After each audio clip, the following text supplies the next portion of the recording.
Good day, and welcome to Q3FY22 earnings conference call of Jubilant Ingrevia Limited. As a reminder, all participant lines will be in the listen-only mode, and there will be an opportunity for you to ask questions after the presentation concludes. Should you need assistance during the conference call, please signal an operator by pressing star then zero on your touchtone phone. Please note that this conference is being recorded. I now hand the conference over to Mr. Pavleen Singh Taneja, Associate Director, Investor Relations, Jubilant Ingrevia Limited. Thank you, and over to you, sir. Thank you. Good evening, everyone. Thank you for being with us on our Q3 and 9-month FY22 earnings conference call of Jubilant Ingrevia Limited. I would like to remind you that some of the statements made on the call today could be forward-looking in nature, and a detailed disclaimer in this regard has been included in the press release and results presentation that has been shared on our website. On the call today, we have Mr. Shyam Bhartia, Chairman, Mr. Hari Bhartia, Co-Chairman, Mr. Rajesh Srivastava. The person you are speaking with has put your call on hold. Please. Mr. Prakash Chandra Vij, CFO, Jubilant Ingrevia Limited, and Mr. Arvind Chukhani, Group CFO. I now invite Mr. Shyam Bhartia to share his comments. Over to you, sir. Thank you, Pavleen. Good evening, everyone. Welcome to the Q3 FY22 earnings conference call. We are pleased to announce that in Q3 FY22, we continue to witness significant growth in our revenue and EBITDA. We are also delighted to declare an interim dividend of rupees 2.50 per equity share of rupee 1 each of the company, amounting to rupees 39.8 crore.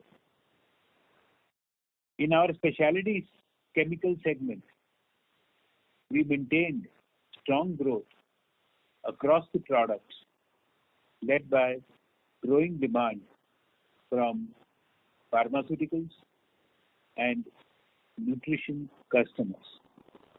In nutrition and health solutions, the demand of vitamin B3 improved, and we placed higher volumes with improved realizations. In life science chemical segment,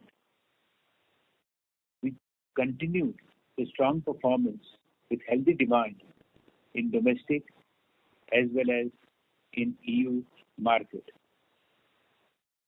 Our business team worked closely with the customers and ensured that most of the increase in input cost is passed on, and our supply chain team ensured the person you are speaking with and timely delivery. We are pleased to inform that in Dow Jones Sustainability Index, Environmental and Social Governance ESG assessment, we scored 81 percentile in the global chemical industry and have been ranked among the top 20 chemical companies globally and amongst the top 3 companies in India. We remain excited with the growth opportunities in our businesses and are fully committed to realize them. Our strong new product pipeline, developed by our in-house R&D, our technical expertise into various chemistry platforms, and long-standing relationship with global pharmaceutical and agrochemical customers is a strong enabler to our growth journey. With our capex plans shaping up, we remain in course of doubling the revenue by FY 2026 from the base of FY 21. With this, I now hand over to Rajesh to discuss about the business in detail. Thank you, Mr. Bhartiya. Very good evening to all of you. At the onset, I hope you all and your loved ones are safe and healthy. I would like to welcome you all for joining us for Q3FY22 quarterly investor call of Jubilant Ingrevia Limited. It gives me immense pleasure to report a healthy financial and operational performance of Jubilant Ingrevia Limited for the third quarter and 9 months ended 31st December 21. Revenue during the quarter was rupees 1,286 crore, demonstrating a growth of 44% year-on-year, driven by 22% growth in specialty chemicals, 37% nutrition and health solution, and 60% in life science chemical business segments. EBITDA during the quarter was at rupees 222 crore, up 42% year-on-year, led by significant growth in nutrition and health solution business and also by life science chemical business segment. We started the quarter with increase in all the input costs. We have tried our best to ensure that most of the increase in all the input costs are duly passed on through improved price realization of our finished products. We continue our focus on debottlenecking of capacities of existing products to meet increased demand of our existing and new customers. We continue our focus on business excellence for continuous improvement in process and cost using Six Sigma tools and digital interventions. ESG. As briefly highlighted by Mr. Bhartiya in his speech, we at Jubilant Ingrevia are very proud to mention that our continued focus and efforts on sustainability has also been recognized by prestigious global agency, that is S&P Global, for Dow Jones Sustainability in their assessment for ESG, environment, sustainability and governance. We are pleased to mention that we scored 81 percentile in global chemical industry and have been ranked among top 20% chemical companies globally and among the top 3 chemical companies in India in PJSI Environmental, Social and Governance score. We have achieved full score in customer relationship management, environment reporting and social reporting criteria.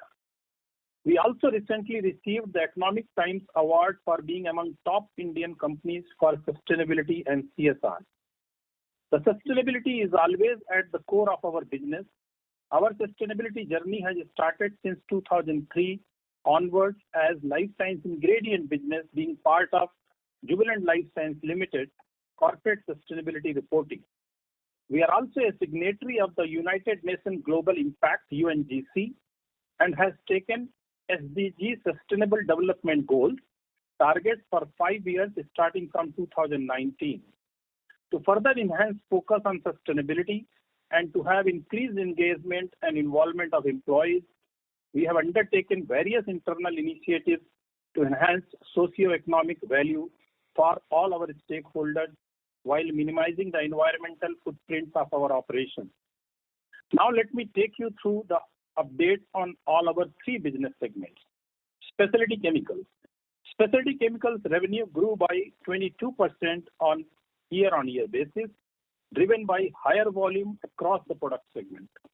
We witnessed a strong demand across the end-use segments through pharma sales.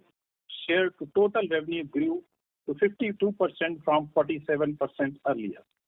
We witnessed positive tractions from both domestic as well as international customers. EBITDA increased by 28% on year-on-year basis, and EBITDA margin increased at 21.8% versus 20.8% in Q3FY21, mainly due to higher volume and improved realization despite higher input costs. We have also seen good traction of demand of existing products as well as new product inquiry from our CDMO customers. Nutrition and health solutions. Nutrition and health solutions revenue grew by 37% year-on-year basis, EBITDA grew by 87% on year-on-year basis. EBITDA margin improved at 24.4% versus 17.9% in Q3 FY21. Margin in the segment was higher on account of higher volume and improved price realization across all products, including niacinamide, as well as in animal health and nutrition business. Animal nutrition business continue making efforts to increase share of specialty premix through various initiatives. In niacinamide, our focus to improve our market share in EU and North America has resulted into enhanced revenue share from both these markets. In Q3 FY22, we achieved 21% share from North America as against 11% last year, and 36% from EU as against 20% last year. Also in niacinamide, our focus on niche segments like food and cosmetics is showing positive results with significant increase in volume in these segments on year-on-year basis. Life science chemicals. We delivered yet another healthy performance in our life science chemical segment with 60% growth in revenue and 48% growth in EBITDA on year-on-year basis, along with the healthy margin of 13.9% during the quarter. Revenue growth in the segment was primarily driven by higher price of ethyl acetate and acetic anhydride. Prices improvement was mainly on account of favorable market conditions. Growth in EBITDA margin also was driven by improved product contribution backed by favorable market conditions. Life science chemical market conditions remained favorable during first half of the quarter, wherein the market conditions started getting normalized during second half of the quarter. Acetic acid prices were highly volatile this quarter on account of supply challenges in China and downstream demand. We maintained domestic market leadership of acetic anhydride and increased market presence in EU, Americas, and rest of the world. Demand of ethyl acetate in EU was strong. Domestic demand also remained encouraging across all major sectors. Our value-added product propionic anhydride witnessed strong demand during the end of the quarter. Growth plans and capex. Our diketene plant is under commissioning now, and we expect to start our commercial production during the current quarter. Our committed growth-related capex investment worth rupees 450 crore is progressing well. At peak capacity, we expect it to generate additional annual revenue of rupees 900 to 1,000 crore at prevailing prices. These capexes are food-grade acetic acid, which is expected to be in operation during the quarter of April to June 2022. CDMO GMP facility at Bharuch is expected to be in operation during the quarter July to September 2022. 3 multi-purpose plants of specialty chemicals expected to be in operation during the quarter July to September 2022. Acetic anhydride plant at Bharuch expected to be in operation during the quarter January to March 2023. Agroactive phase 1 is expected to be in operation during the quarter January to March 2023. Outlook. We expect demand of most of our products to remain strong going forward. With this, I now hand over to Prakash to discuss the financials, please. Thank you, Rajesh. A very good evening to everyone, and thank you for joining us on Q3 FY22 quarterly earnings conference call. I would like now highlight the company's financial performance during the quarter ended 31st December 21. I would like you to recall that the life science ingredient business of Jubilant Pharma Limited demerged into Jubilant Ingrevia Limited effective 1st February 21, and in FY21 our results comprise results only for 2 months of operation starting from 1st February 2021. To provide the comprehensive picture of operation of the company on continuing basis, the results for the previous corresponding periods have been presented on pro forma basis in the investor presentation. Previous period financials are derived from the published results relating to discontinued operation of LSI segment of Jubilant Pharma Limited. The details in this regard are provided in the investor presentation and note of our published results, and we request you to go through the same. Revenue from operations during the Q3 FY22 increased to rupees 1,286 crores as compared to rupees 893 crores in Q3 last year, with a growth of 44% on YOY basis. Similarly, revenue from operations during the 9 months FY22 was at rupees 3,654 crores as compared with 2,413 crores in 9 months last year, witnessing a growth of 51%. The EBITDA during the quarter increased to 2,222 crores as compared with rupees 157 crores in Q3 FY21, with a growth of 42% on year-on-year basis. The margin stood at 17.3% in Q3 FY22 against 17.5% in Q3 FY21. Similarly, EBITDA for 9 months FY22 was at 712 crores as compared with rupees 424 crores during the 9 months FY21, having a growth of 68% as compared to the same period last year. EBITDA margin were at 19.5% during the 9 months FY22 as compared to 17.6% during the 9 months FY21, a growth of 191 basis points as compared to the same period last year. Depreciation and amortization expenses during the quarter was at 30 crores. Finance cost during the quarter was significantly lower at 5 crores versus 13 crores in Q3 FY21, a reduction of 63% YOY on account of repayment of debts as well as lower interest rate. The tax expense for Q3 FY22 was higher at 58 crores on account of higher profit. The cash tax is expected to remain 17.5% during FY22. Profit after tax during the quarter was at 129 crores as against rupees 91 crores in Q3 FY21, witnessing a growth of 42% YOY basis. Similarly, PAT for 9 months FY22 was at 408 crores as against rupees 221 crores in 9 months, a growth of 85% as compared to the same period last year. The gross debt was reduced to 264 crores during the 9 months FY22. The gross debt as on 31st December 21 stood at 284 crores as against 548 crores as on 31st March 21. Similarly, company's net debt stood at 230 crores as on 31st December 21, a reduction of 201 crores from 31st March 21.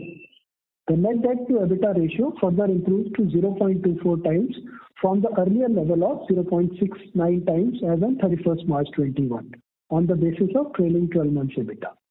The blended interest rate for Q3 was 5.25% as against 7.01% in Q4 FY21. The net working capital percentage to turnover and number of days of working capital on the basis of Q3 FY22 annualized turnover were at 16.5% and 60 days respectively. The increase in net working capital was primarily driven by higher raw material cost and higher sales price, leading to higher value of inventory and debtors, and milk purchase buy of ethanol due to higher import prices. The capital expenditure during the year is expected to be around 300 crore. With this, I would like to conclude our opening remarks. We will now be happy to address any questions that you may have. Thank you very much. We will now begin the question and answer session. Anyone who wishes to ask a question may press star and 1 on their touchtone telephone. If you wish to remove yourself from the question queue, you may press star and 2. Participants are requested to use handsets while asking a question. Ladies and gentlemen, we will wait for a moment while the question queue assembles. Participants, you may press star and 1 to ask a question. The first question is from the line of Siddharth from Equirus. Please go ahead. Hello. Yeah, could you just highlight the impact of the removal of import duty on acetic acid and methanol for Jubilant Ingrevia and the industry? So in methanol, as you know, the duty has gone down from 5% to 2.5%, and acetic acid, the duty has gone down from 7.5% to 5%. Now, this will have impact on our domestic sales, mainly on methanol, because in acetic acid, as we have been saying, that most of these prices or duty which goes down, there will be less impact because it will be passed on to customers. Okay, got it. So, and secondly, in the nutrition segment, the entire growth, improvement in margins that we have seen in this quarter versus last quarter, was it mainly because of the realization growth, or there were some other factors that was driving this? No, there are two reasons. One is that the price realization was better, and also the volumes were better in the quarter. So could you give us a sense of the capacity utilization in the nutrition segment in terms of how it has moved over the last 2 quarters? So capacity utilization in nutrition segment, as we explained last year, we had capacity utilization of almost 70%. Now, in this quarter, that last quarter, quarter 3, we have utilized to the tune of 82%. Okay, so got it. Thanks a lot. Thank you. The next question is from the line of Kaustav Bubna from Rare Enterprises. Please go ahead. Yeah, hi. Can you hear me? Yes. Yes. Just wanted to understand how sustainable are these realization increases in the nutrition segment, and could you just speak a little bit about that? So the price increase in nutrition segment was mainly on 2 reasons. One is the raw material prices which have gone up. Secondly, obviously, we have been talking about that nutrition prices in the earlier quarters were lower. So now they are normalizing. So the prices which we are now getting in Q3, what we got in Q3, are very much sustainable. So there is no challenge in these prices. Okay, great. And just wanted to get an update on the supply situation on global acetic acid plants. Now with this third wave of COVID, has there been further supply disruptions, or how do you see the price of this commodity moving now? Specifically on acetic acid, as you may have noticed that the supply situations have been better during the end of the quarter. And that is the reason you could see that the prices are getting softer now, acetic acid. So supply situation of acetic acid is not a challenge. In fact, there is a capacity which has started in China which was not running for a long time. So that is releasing some pressure on acetic acid availability. So that's not a challenge. The availability of acetic acid is not a challenge anymore. Okay, so this capacity which was going to start in China has started, and this third wave hasn't impacted that basically? No, third wave actually has not impacted any business. Okay. I don't think. The only challenge people have faced is on logistics. Because of third wave, there has been stronger control operated by the government in different countries on import consignments. That has put pressure on logistics. Okay. That could have made some impact on delays in material, but demand side there was hardly any impact on demand side for any of our products. Great. Thank you so much. Thank you. The next question is from the line of Rahul Veera from Abacus. Please go ahead. Hi, sir. So just a question on the nutrition side. We got good volumes in the European and the North American region. So do you think it's more like a one-off where suppliers were not able to manage the supply chain and were not able to reach the clients, and we were able to do it? Or is it more like a sustainable long-term relationship with the client that helped us? So the volume increase which we have got is not for that we have got some market which we is not serviced by competitors. Actually, this is the long working which we are doing for the niche segment and for our existing customers, going to new markets and that is actually letting us have more volume. In fact, we have plans to go further volume in niacinamide and niacin, because this is the product where we have global leadership both on cost and availability. So obviously volume increase is on our target, and quarter on quarter we target to increase volume. Right. Fair point. Sir, and just to understand, in terms of the input duty reduction for the China capacity coming in, even the end prices of ethyl acetate or acetic anhydride will come down, right? So spreads will broadly remain the same, right? So that is why I said that there will not be much impact or not too much positive scenario with respect to this duty down. But yes, it will make us more competitive as against imports, isn't it? So that will make definitely a better situation of realization for us. So there will be a positive impact. I'm not saying, but not everything will be passed on, or we will be saving the money on that. But there will be a positive impact. Yeah. Right. Fair point. Sir, in this diketene plant, which is about to commission now in this quarter, yeah, will we have to sell it to like a similar client profile which are already existing, or is it going to be new clientele completely? So as I have been saying this for many calls now, that as you know, in India the demand is already very high and customers are currently importing. So for us, it's not difficult to get the business of diketene products. So basically, customers are waiting for the plant to start, and we have some waiting orders to be serviced. So selling this kind of volume, which we are having in phase 1, is not at all a challenge. Sir, and how much have you spent for diketene plant? How much we have spent? We can't give you specific numbers because, remember, this is not something which we have built from a very, very green field. We have our own infrastructure, utility. This plant has been built in our Gajarola facility, so it's very, very difficult to give you a specific number of investment fees. Sure. Good point, sir. Yeah. That's helpful, sir. Thank you so much. Thank you. Thank you. The next question is from the line of Ranveer Singh from Sunidhi Securities and Finance. Please go ahead.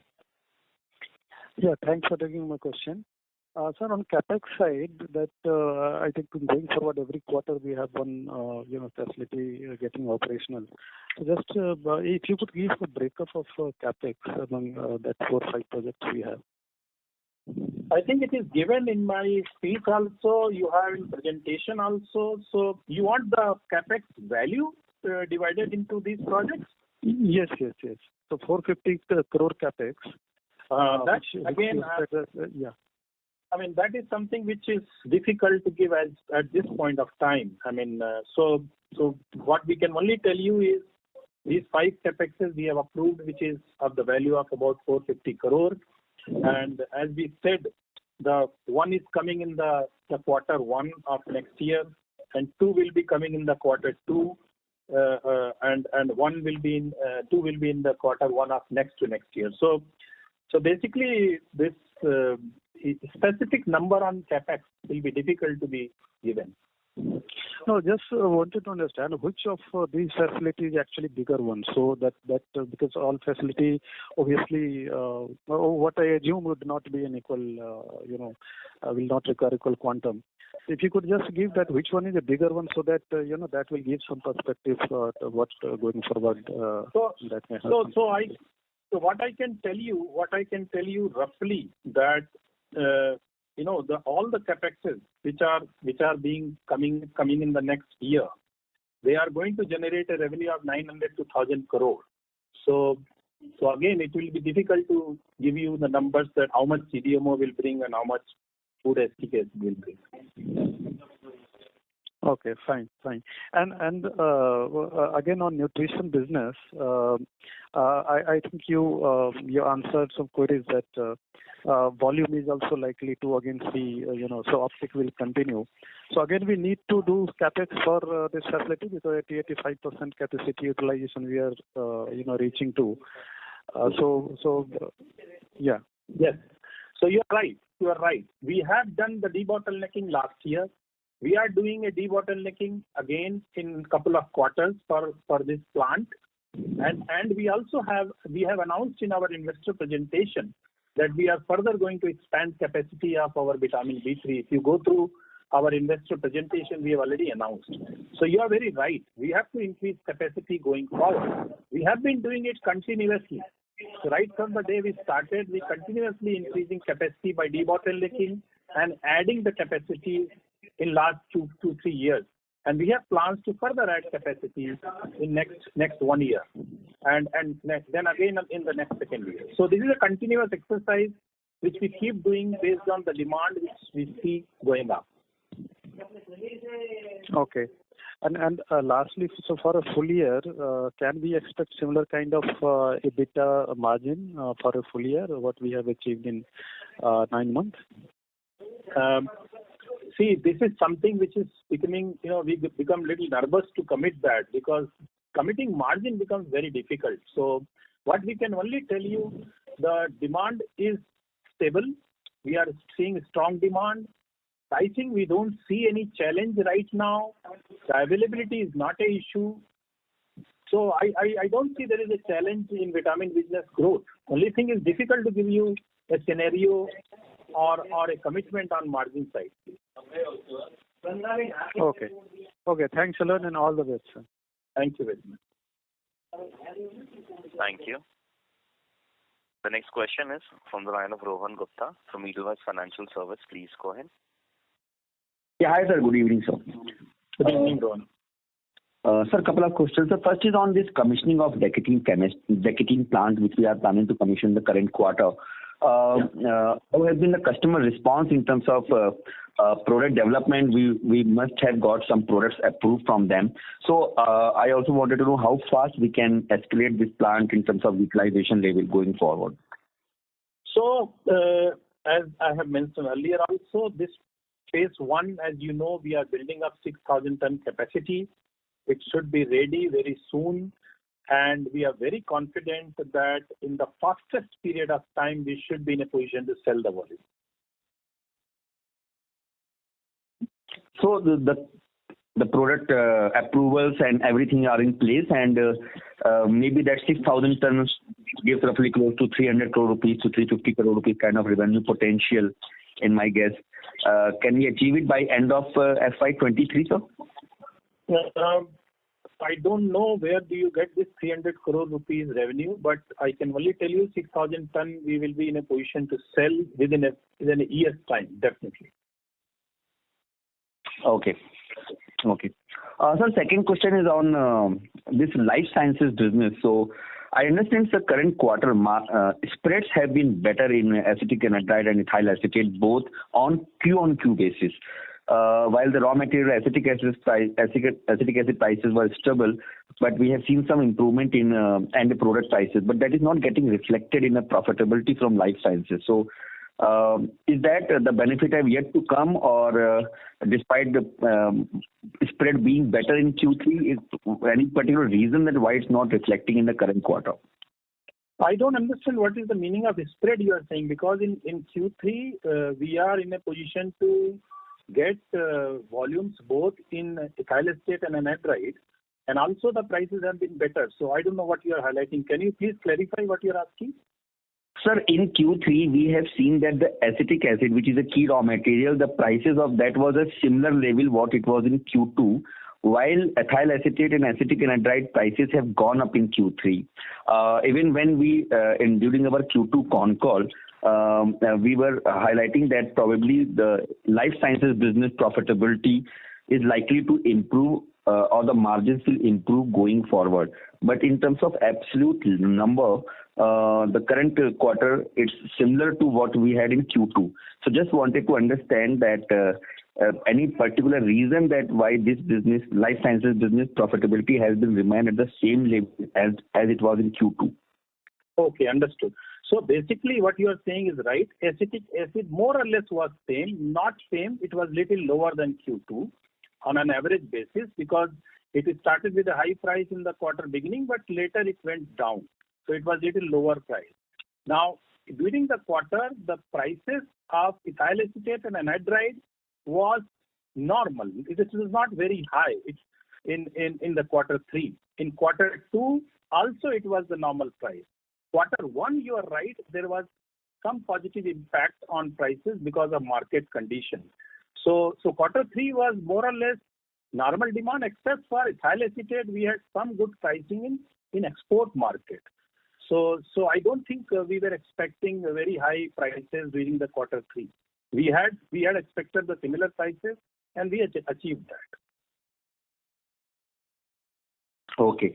Sir, next question is once again going back on the previous question. Sir, you mentioned that 250 to 300 crore is a full revenue potential from Dicotine at 6,000 tons is probably not the right estimate which I have. Sir, can you just share that at a full utilization of the 6,000 tons phase 1 plant in Dicotine?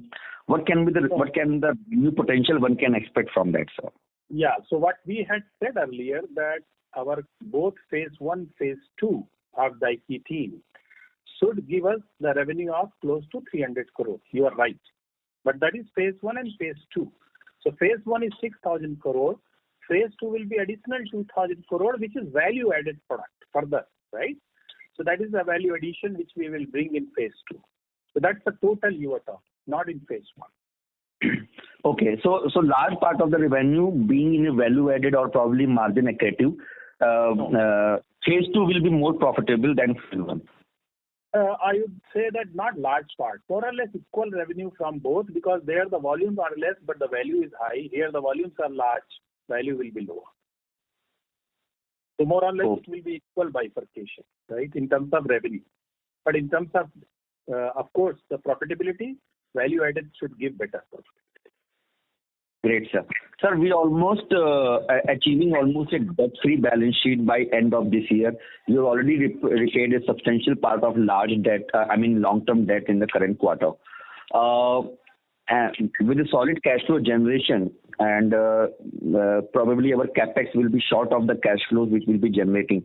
Sir, any thought process further on terms of capex plan or increasing this current capex guidance because of the cash flow generation will be pretty healthy? Yeah. So in the last call also we have mentioned that we have a very strong pipeline of almost 34 products, new products, which we are planning to launch in next 3 to 5 years. So we are in the process of going through our long-term planning during this month, in the month of February. And post that, maybe sometime in the next call, we will see if we have to make some additional announcement of further capexes for those new products to be launched. So I think we will come back soon on the future investment plan. You are right.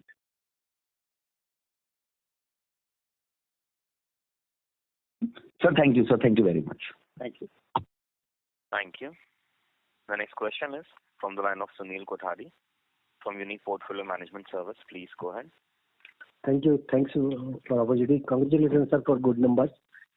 Sir, my question is, I would like to understand from you is compared to say last 1, 2 or 3 years, the way opportunity is opening up for people like you who is having a very long-term experience of this field, having all across the globe, having a very major customer clients, long-term relationships, and the way we are investing.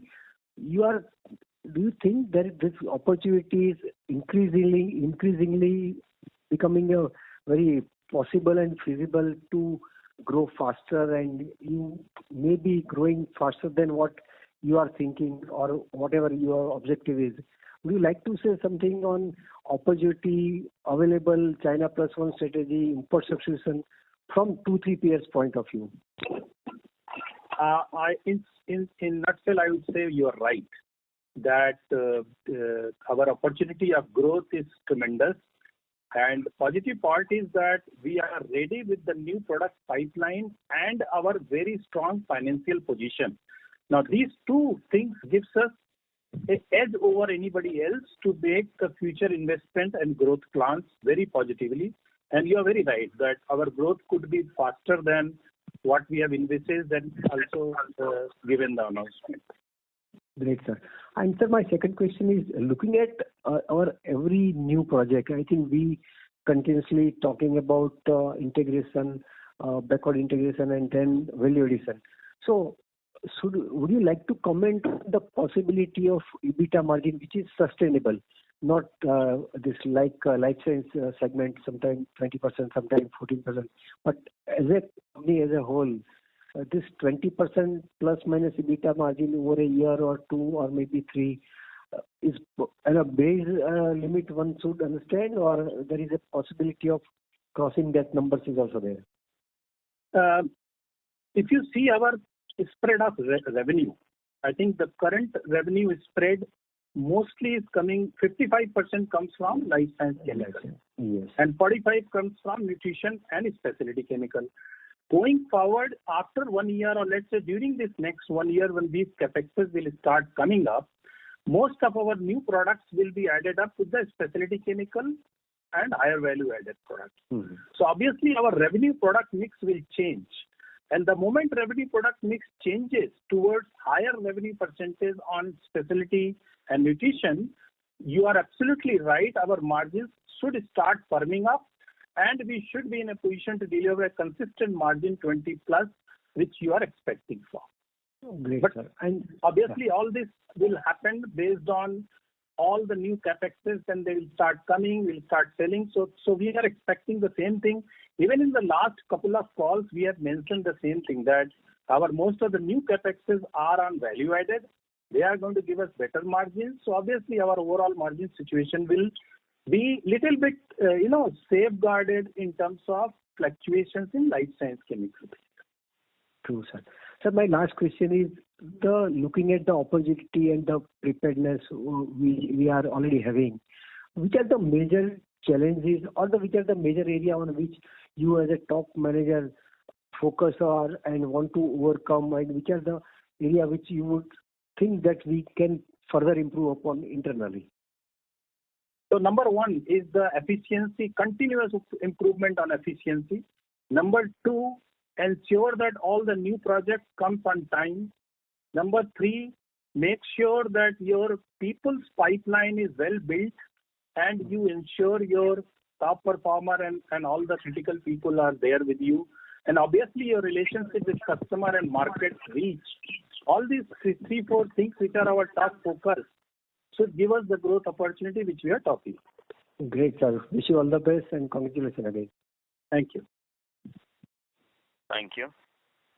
The next question is from the line of Malaya Samir from Breakthrough in Stock. Please go ahead. Congratulations, Mr. Srivastav, Thank you for having a superb 9-month period in FY22. Congratulations to the management team, and I would also like to thank you for being very transparent in giving the details for margins and revenue and guidance for all your three segments. My question here is something to do with macro. Assume that FY22 was a very strong year for us. One, because we've moved forward in terms of making superior products, and secondly because the supply from the Chinese market was restricted. Now, if I were to look at future on a very high base that we are expected to be doing in FY22, do you have, number one, any guidance for us as to the kind of growths, in all the three segments put together that you would do in FY23 onwards? That's the first question. And the second question I would have is, if I were to play a devil's advocate and see that some of the capacities which were restricted in China in FY22, if they were to be getting released in FY23, then what is the plan B for the company to defend its margins? And when I talk of margins, I don't talk of margins in percentage, but margins in absolute terms. Okay, so it's a very lengthy question, but what I've understood, let me try to answer your question. First of all, be very clear that FY22 though was a very difficult year for Chinese, but if you look at our product segment, it is not that we have got something very positive because of China impact. What we are definitely getting positive because of China impact is for the future, not for the current. So all future projects which are coming up now are actually towards positive for us. So to say that FY22 was the best and future will not be the better, I don't buy that, particularly for our kind of product. Because in our case, we are going to see better futures because all the new products we are talking, the demand will be better. The competition from China, we are trying to see that should not be as high as we have been facing earlier because now the customers are also positive towards sourcing from India. So I think the future is going to be better than FY22. I don't see there is any challenge there. Hope I have answered your question. Yeah.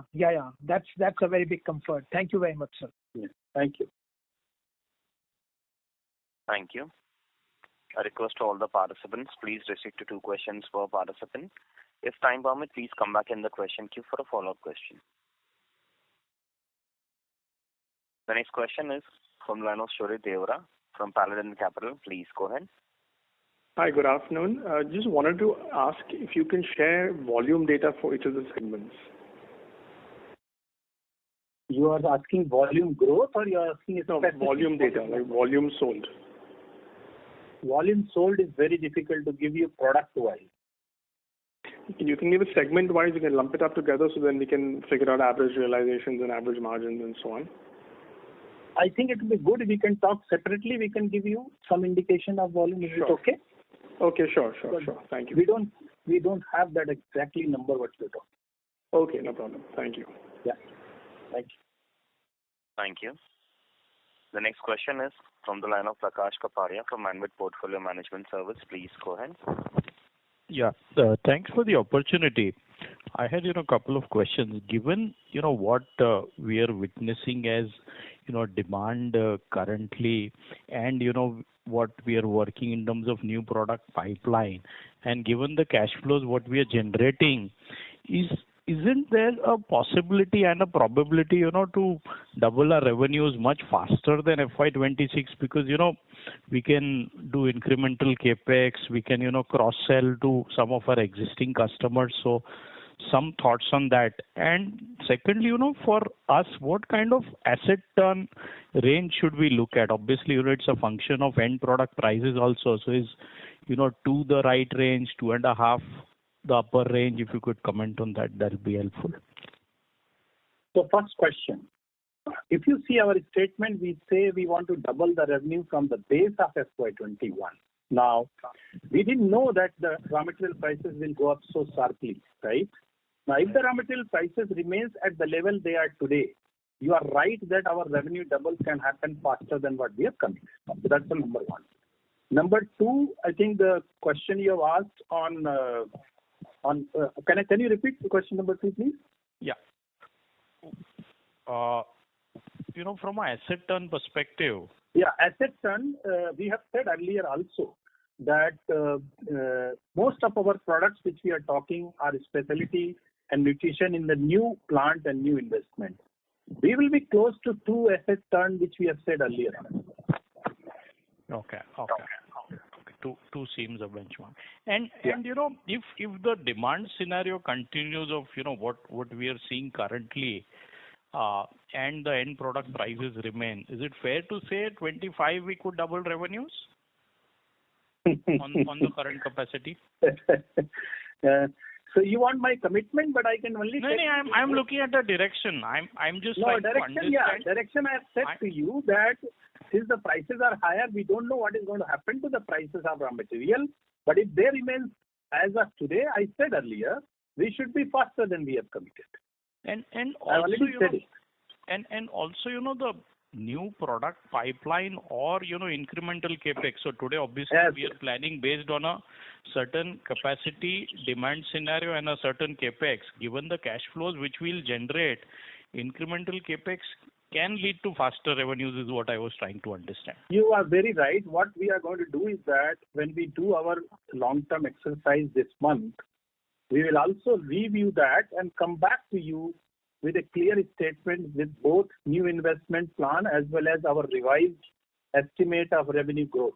We will come back to you. Sure. That'll be very helpful. And as I see the PPT, we've declared a interim dividend. So if you could comment on our dividend payout policy. Prakash? Yeah. So our dividend payout policy, Prakash, it's already given also on our website. Broadly, if you would see that we consider both external factors as well as the internal factors in a dividend. So on the internal factors, we see that what are the growth projects that are going, what is the cash flow situation, and on the external factors, we see the overall environment. And having said that, we also look at a certain part of our profits which needs to get distributed. So based on all these factors, the distribution of dividend decision has been taken. And since we had a good year this year, we were generating good profits. So therefore, the board has kindly approved an interim dividend. Okay. So is it like minimum 30% of PAT post capex or 40%? Is there some range which we can? So as a range, I am not committing you as a number, but if you see our history of our erstwhile Jubilant Life Science and currently what we are doing as an Ingrevia, you will definitely find a pattern. Okay, fine. Understood. That is helpful. Thank you. All the best. Thank you. Thank you. The next question is from the line of Alicia from Envision Capital. Please go ahead. Hi, sir. Good evening, and thank you for taking my question. So just wanted to understand, firstly, with respect to your specialty chemical business, can you explain the reason for the growth on Q-on-Q basis from last quarter to this quarter? So one is that some of the product demand has increased, and we have done some debottlenecking of capacity, and our existing products volume requirement also have increased. And the third is the pricing, which has been better. So these are the three key reasons for our growth in specialty chemicals. Sure. And so the next question is across segments. Is it possible for you to share the volume and the realization growth? We don't have number, and so maybe as we said earlier, we can talk separately. We can give you some indication. Sure. And so just one last question. What I understand from the presentation is that phase 2 of diketene is expected by end of 24, whereas phase 1 is expected to be utilized in 23. Why such a large gap in on streaming the second phase when we know that the earlier capacity may just be utilized much sooner? No, I don't think we have said phase 2 will come end of 24. We said once we start phase 1, we will immediately commit phase 2. So I don't think we have said it will take 2 years. So we will, as soon as we start phase 1, within few months, we will commit phase 2. And we should be ready in 3 to 4 quarters of the committing. It is mentioned on slide 32 of your presentation, and hence the question. But so we will check that. Maybe some typo error there. We will check that. Okay. Thank you. Thank you. The next question is from the line of Pritesh Vora from Mission Holdings. Please go ahead. Thank you for the opportunity as provided. My question is more of a larger question, sir. That, considering China plus one strategy whenever we talk about any chemical company. So are we specializing a particular chemistry or a process for our growth? We have seen numerous industries and numerous companies specializing one line of chemicals, and they've grown back of that. So what is our overall strategy to grow our business? So, Pritesh, if you have followed us, we have very strong platform chemistry where we have been working for last 40-45 years. Let me take you through some of them. So we are one of the very large producers of acetic anhydride, which is a green raw material based product, and we are globally number 2. Now, here we have been working for 45 years in this chemistry platform, and we have become number 2 in the world. Now, we are also having other products like pyridine derivative. We have almost 35 pyridine derivatives which we are selling to global market. So all these products are very niche, which we have been selling for last 40-45 years in the global market. And we have been adding chemistry platform year after year. And some of these chemistry platforms or the technology which we are using to produce our products are very niche. They are not done by many companies in the world.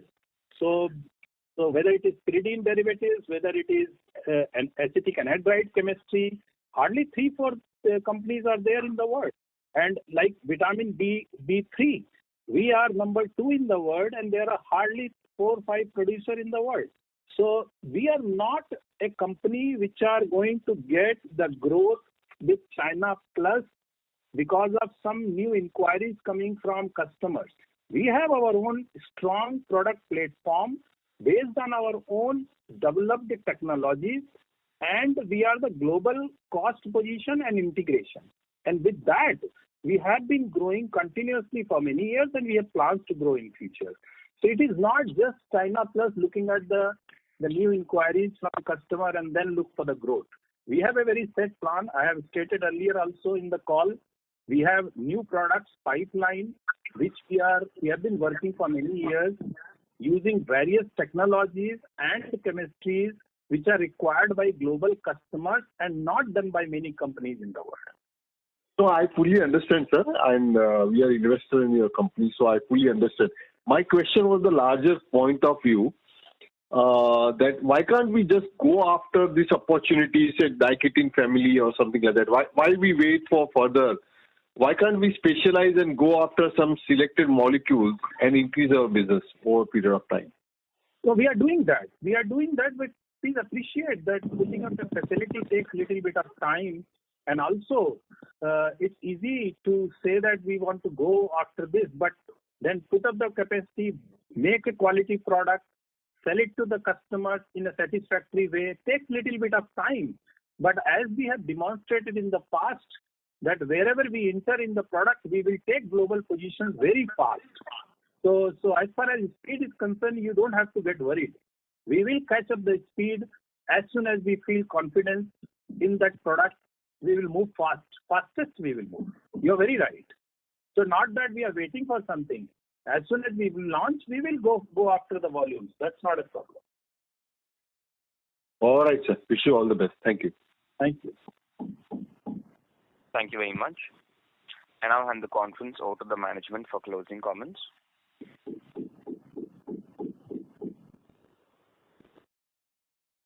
We thank you all for call.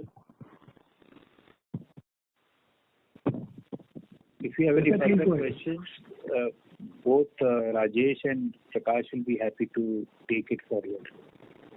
Thank you. Thank you. Thank you very much. On behalf of Jubilant Ingrevia Limited, that concludes this conference. Thank you for joining us.